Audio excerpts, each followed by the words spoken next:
Welcome to the heart of racing, and it's Friday. You know what that means. It's time for the Good Oil Show. This is where my co-host and I, Will Freedman, the aim of the game is tip you into some winners, but also give you horses to avoid for the races on the weekend. How are you, Will? I'm good. It's a bit empty here in studio in Sydney. Where are you, Brainy? I'm in studio in Brisbane. Will, obviously, I'm a Brisbane boy, and I've come up here. Well, why else wouldn't you come to Brisbane when the Lions and the Broncos are in the grand final? It's going to be a big weekend of sport, really, and not much more bigger than the racing, to be fair. Particularly in Sydney, Epsom Day is best day of the spring carnival, if you ask me.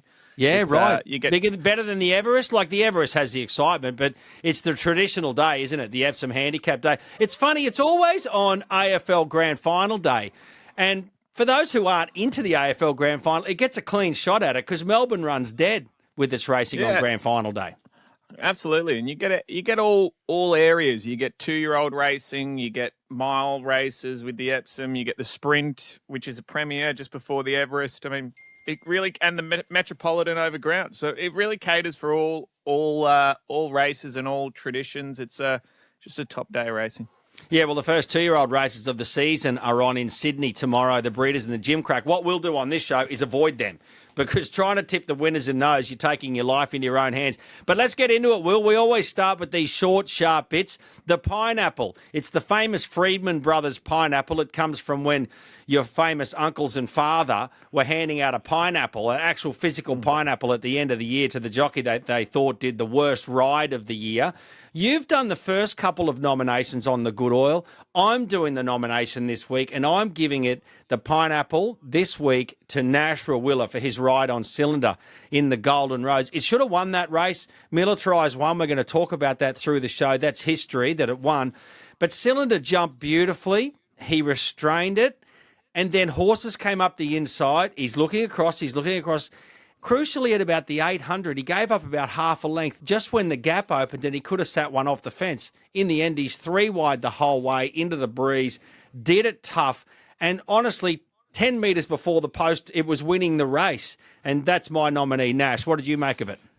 I think Nash isn't going to be too concerned about being a nominee for the pineapple, only because he's probably the hottest jockey in Sydney at the moment, probably in Australia. His group performances have been outstanding, even at this point in the spring. But just shows you they're not always on their game. Things can go wrong. Something can go wrong. They make a split but they're paid a lot of money to make the right decisions. So we're entitled to have an opinion and to put them on for the pineapple. I mean, again, I don't want to harp on this, but if there are any fruit and veg guys out there that want to sponsor the pineapple session, we are still looking for our prized pineapple for the end of the spring. So come on board if you're out there. Exactly. We need someone to jump on board. Okay, the Sayonara, that's a horse that we're sacking each week. I'm going to start. I'm going to sack the Inevitable, which is the favourite in the Epsom. I just don't like it, Will. It's got to carry 55.5 at second top weight. You might think, oh, that's not so much. An 8-year-old, nah, it's not for me. I'm going to look all around it in the Epsom Handicap tomorrow. I can't disagree with that. I think it's absurd. Like, Victorian form is questionable enough, and now we're going to Tasmania. So, like, come on, please. I can't see how it's favourite. I just can't see it. I don't think it's a vintage Epsom, mind you. I think it's a fairly mild edition of it, but we'll get into that later. My Sayonara is going to be lost and running. Like, how many more times can we have... Sorry, my phone was just beeping. How many more times can we give this horse a chance? Like, it's every spring and every autumn we get told about how well it's going, how well these horses have trialled. And it's no disrespect to John O'Shea and to the owner, Carl Holt, who's an owner of mine, but these older horses can do you. They can trick you into thinking they're going really well. They trial really well under limited pressure. And then when they go to full pressure in races, they're not as genuine as they maybe once were. So my Sayonara is people can stop telling me that Lost and Running's going well, and he could run his way into the Everest field. We're going to talk about the Everest a bit today. Lost and Running is in the Premier Stakes, ridden by Jamie Carr, trained by John O'Shea. It's a $16 chance. Look at its form. Spell 60, spell 0. Well done. I think it should be in the Sayonara file. Okay, the So Simple. Now, the So Simple is what's named after my father's first horse, which he bought when I was about 6, and that got me into horse racing because I then spent my life at Doomben and Eagle Farm for the next 2 decades. The So Simple. Last week, Will, on the show, you said, I know what next week's So Simple is. And I said, what are you, a fortune teller? You said, yeah, it's militarised. We're going to sit on this show next week and go, the So Simple is that over 1,400 after its slashing first up run in the Golden Rose, militarised will get the job done. And guess what, Will? It did. And it's the So Simple. We should have seen it coming. Well, we did. It was... Well, you have a horse that's won 2 Group 1s over, 1,400 and a mile as a 2-year-old, latest season. Done deals usually come on a bit later in their career. And that first up run, the sectionals didn't lie. The only question mark was, could it back it up? And look, at the 200-metre mark, I thought, I'm going to have to answer some tough questions on next Friday's Good Oil. But he got going and he just went bang. The Magic Man gave a flick of his wand and he was just off and running. So, it's Joe Moreira was a great ride in the end and, rest is history. So he's going to have a big spring. I mean, he'll go to the Guineas and possibly even the Cox Plate. 3-year-olds have a pretty good record in the Cox Plate. So yeah, they do. They do have a good record. He goes to the Caulfield Guineas now, and it's funny because last weekend on the show, you were mentioning the unbeaten horse in Melbourne called Stepardi, and you said, I think Stepardi wins that race. It got going late and won in Melbourne. Jesus, didn't look that confident at the 200 again. No, but it did the business, and, if you're finishing off over 1,400, then you go to the mile, then away you go. I reckon that's absolutely fair enough that those 2 horses are the big spruik horses for the Caulfield Guineas. Okay, let's get into Gates Fly, where we get a big issue up and running. We want to talk through. This week, Will, this is your idea to do this, and I want you to take me there. This is looking at the Everest. Not so much who's been picked, but intriguingly now, Giga Kick, we know famously came out last Saturday, and it sustained that injury first up, and the Craig Williams ride and the blow-up, we'll leave that to one side. It's out. Sunshine in Paris came out sensationally this week. A couple of horses were picked up and put into the Everest in the past 7 days. That was Cylinder came in. Buenos Noches was chosen by the Tab. In Secret, Godolphin nominated it as their selection. So we're left with 8 horses in the field. I wish I win for Trackside Media. Think about it for Newgate and GPI Racing. Overpass for the ATC. Cylinder for James Harron Bloodstock. James Harron loves his 3-year-olds in the Everest. Private Eye, Max Whitby and Neil Werrett. Buenos Noches for the Tab. Marzu, the Star and Arrow Field. In Secret for Godolphin. And so yet to make a choice, and this is key. Chris Waller Racing, he hasn't chosen his. Coolmore, Aquas Farm, and Yulong Investments. We've got a big race tonight at Moonee Valley, a big one tomorrow at Randwick. Surely we'll see these last 4 slots filled in the next couple of days. Oh, it has to. I mean, after the weekend, I'd say it's going to be a rush on to try. Even after Saturday, whenever the premiere is, there'll be a rush for. And funnily enough, the premiere, right? I was looking at this the other day, and we'll get into it later. But a lot of the horses that haven't yet got a slot are quite well in the market, and horses that have got slots are longer in the market. So it's a bit of a strange one at this point. But there are some agendas here, right? You've got Chris Waller, who came out only last weekend and said, if I don't have a better option, Espiona will be my horse. And he's got a very strong relationship with Star Thoroughbreds, and it would make sense that he shows some faith into a syndication that's shown him a lot of faith over a long period of time. Yeah, Star Thoroughbreds famously, Denise, he famously defected from Gay Waterhouse's stable to Chris Waller's stable at a crucial time in Waller's development. Absolutely, and so I think that's almost penned in. I'd say it's in pencil at the moment, but it's almost. So you're thinking Espiona? It ran a good race first up for second. It won last Saturday. Hangs a bit in the straight. If it could go straight, who knows how fast it could go? So you think, okay, let's slot Espiona in for Chris Waller. That takes us to Coolmore, Aquas, and Yulong Investments. I'll pick this up here. Yulong Investments have a slot. and it also owns Alcohol Free. Now, Alcohol Free runs as a $10 chance in the Premiere tomorrow, ridden by the Magic Man, Joe Morea. If Alcohol Free runs a good race, I reckon Yulong, because it's their horse, they don't have to share the prize money with a slot holder. They can just go bang, put their own horse in. Yep, I think that's fair. I think if it runs in the top 4, they'll take it, to be honest. I think there's no downside for them. They own the horse. They take 100% of the slot. So even if off the top of my head, I think it's about 400,000 for running last in the Everest. So you may as well take 100% of 400,000, considering it's costing you about 600,000 for your slot each year. So not a huge loss. Huge loss for our mere mortals, but for people like Yulong, it's not a huge problem. But then we get to, I think the most intriguing two are probably Coolmore and Aquis, because Coolmore would have been really hoping that Shinzo would have performed better first up and had pulled up better. And so Shinzo, just to cover that off, it ran first up in the Coolmore. Ran first up in the Golden Rose over 1,400 and then pulled up 2 out of 5 lame.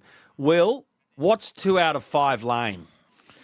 So there's a scale. So 1 out of 5 is intermittent lameness at a trot. 2 out of 5 is consistent lameness at a trot. 3 out of 5 is consistent lameness at a walk, and 4 out of 5 and 5 out of 5 is pretty much non-weight bearing. So that's the sort of the scale we're on. So we're at the milder end of the scale. It's not prep ending, but it's significant straight after a race, even before they'd properly cooled down. So it certainly isn't a horse that's primed, ready to go into one of the highest pressure races in the world. So I'd be surprised if Shinzo is on the agenda. In fact, I think they've already ruled it out. Imperatriz won that Giga Kick race first up, and it was absolutely slashing. It goes into the Moir Stakes tonight at Moonee Valley. You'd want to see it do it again, but its connections are saying we don't want to run in the Everest. We just want to run in all these sprint races in Melbourne and win them. We're not interested. They'd have to be talked around.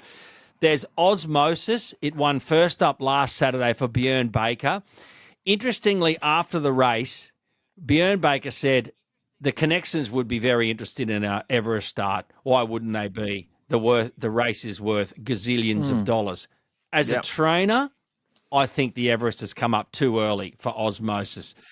Well, But in saying that, the interesting part about Osmosis is the other horse coming out of that heritage is Celestial Legend, which people are talking about. And I thought Celestial Legend was probably pretty harshly done by in that race. Got taken off the track, sort of coming up the straight, and I think was making good ground. And it looked to my eye that over 1,200 metres, I'd prefer to have Celestial Legend than I would to have Osmosis. That's just from my eye.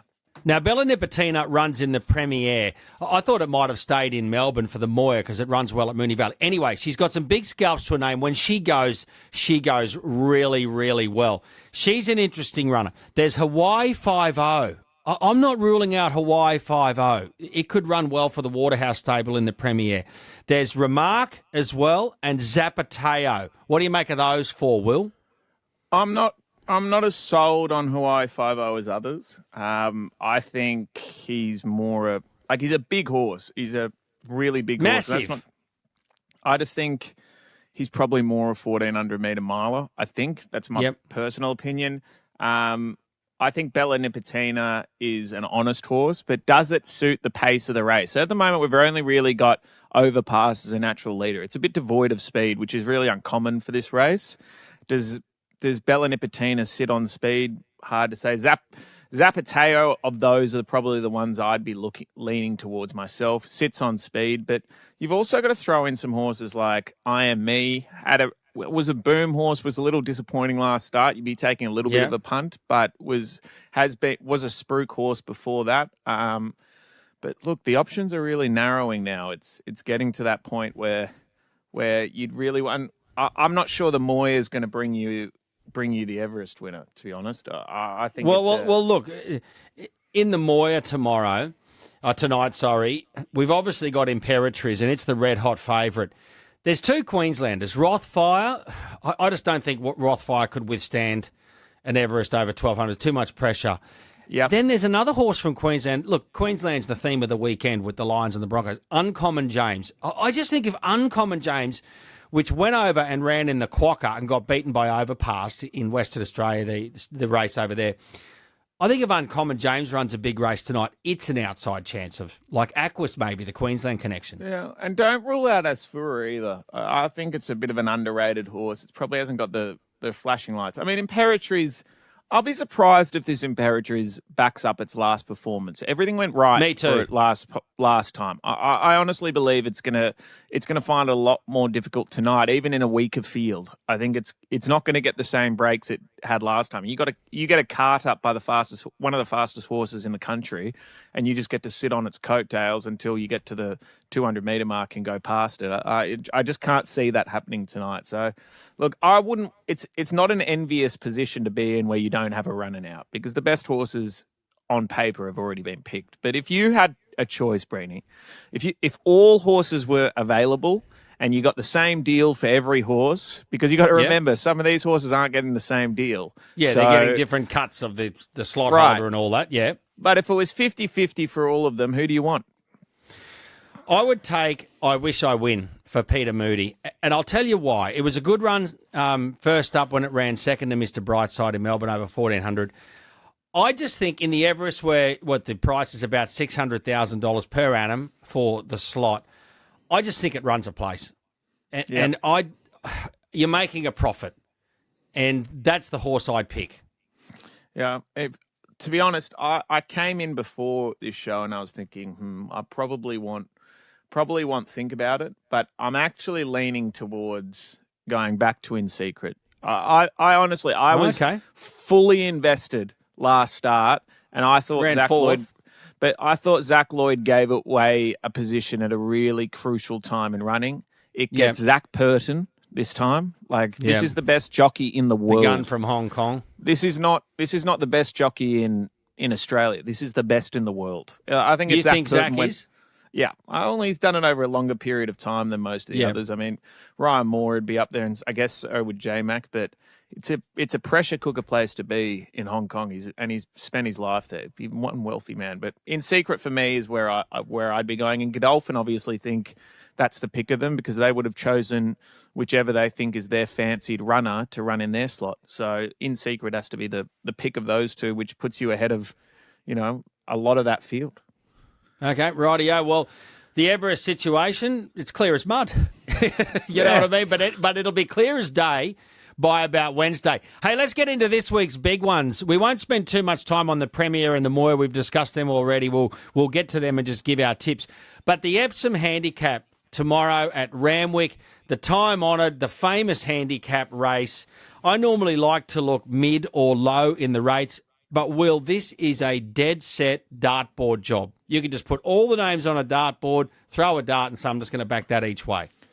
Quite a few horses are running well, but I really think this is a low-class Epsom. I've seen a lot better Epsoms than this. This is not one we're going to be talking about for the ages. I think whoever wins this you're going to be like, yeah, it was a good win, but does that mean that you're going to go and run well in a Cox Plate? No, I don't think so. So as Winks did. So I've looked through the field a little bit and gotten the horses that I think are going well. And keep in mind, in the Randwick Mile, you don't necessarily have to have drawn an inside barrier. It's a strange one that in big fields from the Randwick Mile, there's the record for horses out wide is still pretty good. But I'm actually landing on a pretty rough one this time, 19-1. I get the feeling that Golden Mile is going to elevate itself above this lot. One last start, but I actually think Golden Mile could be the horse that we go. And I know it's drawn wide and that'll keep people off. But it's got Blake Shin. There's not many jockeys in better form in the last 2 years than Blake Shin's been in Australia. And I just think Golden Mile might be one of the forgotten horses in this race. Okay, it's drawn barrier 21, so it's going to jump from way out wide. I tipped it and backed it last start when it won and came back to form. It had an unlucky run first up, a flat run second up, one last start. So Golden Mile, James Cumming. Blake Shin, 55 kilos. I'm going to go for the Queensland Derby winner, Kovalika. Not great first up, but the combination does me of three things. The weight at 54, the jockey at Joe Moreira, the trainer at Chris Waller. I know it might have, well, you can't say bigger fish to fry than a $1.5 million Epsom Handicap.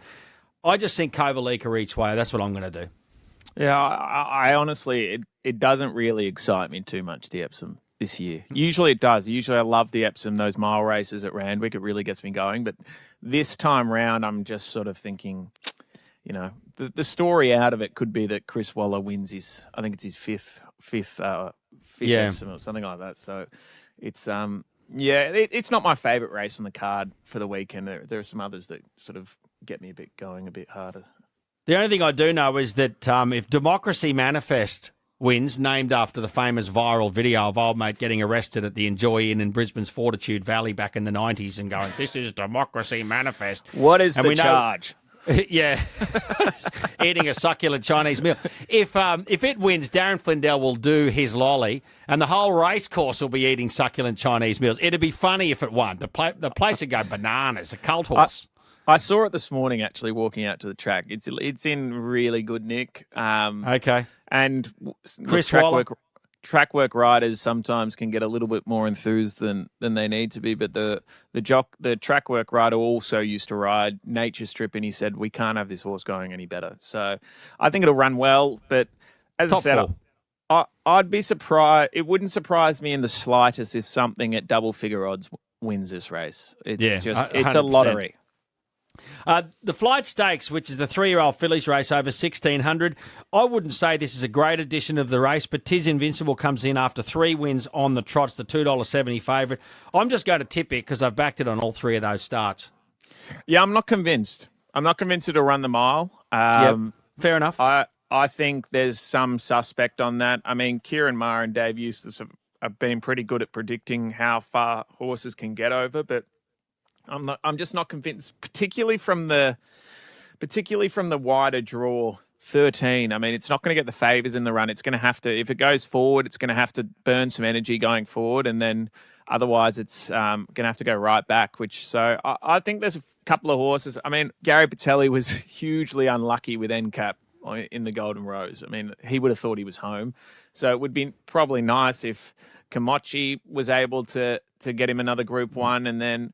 But the one that I really like, and again, it's one at a little bit of odds, is Tuta La Vita. I thought it'll say it ran 7th, but its run looked like a dead set miler in the making, and was running on strong and hit the line strong. So maybe not to win, but certainly to run a place. Okay, back at each way. It's that combination again, Waller, Moreira. The Premier Stakes, we won't talk about that because we went through all these horses with the Everest. Just give us a tip. This is where Think About It is the $2 favourite. I'm not going to give you a tip, but I'm going to say there's a big question mark on Marzu at the moment. Another one that really needs to find a leg. And it's in the Everest.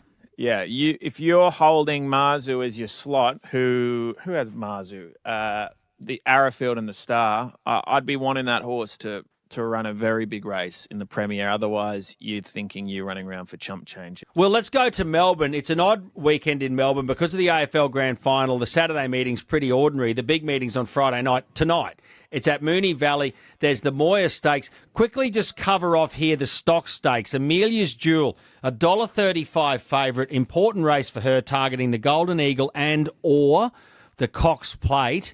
She has to win well tonight if she wants to win either of those two. Well, I feel like it's a bit of a barrier trial tonight, really, at $1.35. I mean, it's a put-in, take-out job. She'll win that race. She just needs to win it impressively, albeit at Moonee Valley's probably not the track to sort of have that impressive win. I mean, to get going at the 600 on the bend there, it can leave them a little bit unbalanced coming around, and her bigger targets. Mind you, she'd want to be running well there if she's going to compete in a Cox Plate, show that she can handle it. So that's probably what you want to look at most. But the Golden Eagle is the richest race, arguably in for an owner's perspective in the country. So yeah, she needs to win well tonight, but I think she will. Okay, now we normally do time to unload at the end of the show. I'm going to do it and the Moir Stakes combined because the Moir Stakes at Moonee Valley tonight. I am going to say that my unload this week is Uncommon James. I think the Queenslander is ready to rock and roll and is going to knock over Imperatrice. See, I've got a little bit of an issue, Breeny. You get very emotional about these tips. I just want That's what horse racing's about. I just want to take us back to last week, if we can. Just what if I can't remember? Without a fight.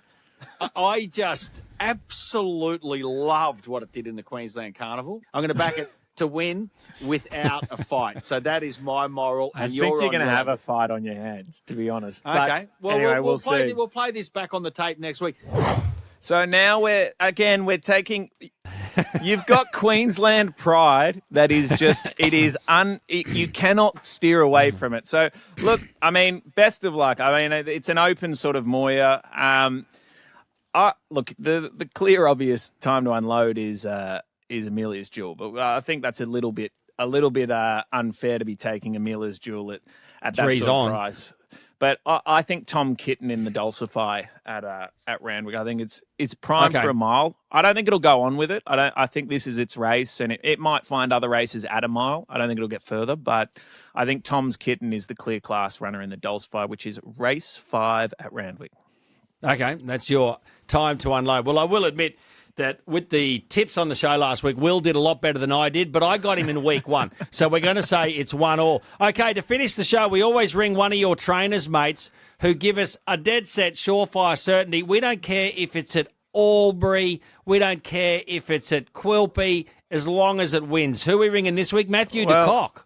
Yeah, well, problem is he's got a low base to work off. We've run third twice on a sure thing, so they haven't been that sure. They're going to start calling this segment Owen 2. So, yeah, Matthew de Kock, lovely guy. Lovely guy. We're dialing in now. Son of Mike de Kock and the famous Mike de Kock, so let's get him on the line. I'm here, loud and clear. Hey, Matt. So this segment is... we try and get a little bit of good oil, which is a tip from a trainer and one that they think is pretty much a moral on the weekend. But what have you got for us? You guys must be bankrupt getting tips from trainers. We are. Yeah, that's not a good recipe.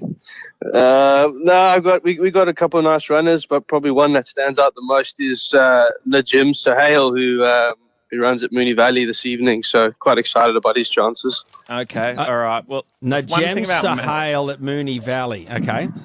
Which race?